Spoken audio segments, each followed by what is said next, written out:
Il cavallo colossale di Antonio Canova, tra le opere più grandiose, unica al mondo per imponenza ed eccezionalità, dopo 50 anni esce finalmente dai magazzini del Museo Civico di Bassano per un importante intervento di restauro che la riporterà al suo antico splendore. Restituiamo al mondo intero una delle opere principali del Canova da tanti anni all'interno dei magazzini del Museo Civico. Oggi parte ufficialmente l'operazione di restauro che vedrà entro 6 mesi ovviamente la consegna dei lavori, la prima mostra a Milano e poi il ritorno qui a Bassano del Grappa nella primavera del 26. Il cavallo colossale fu realizzato da Canova tra il 1819 e il 1821.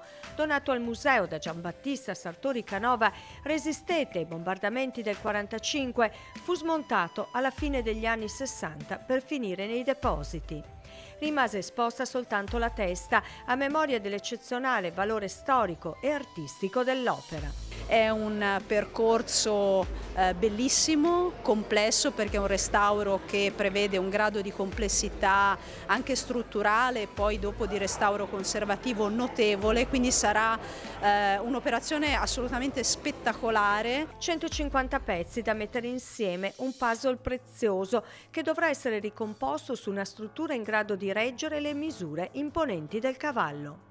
Verranno scansionati in 3D sulla parte esterna e interna e questa scansione porterà a un volume perfetto, di modo che gli ingegneri potranno progettare la struttura che servirà per reggere il tutto dell'opera. Un intervento del valore complessivo di 340.000 euro che vede la sinergia tra pubblico e privato per un progetto che riconsegnerà alla città un'opera straordinaria di Antonio Canova.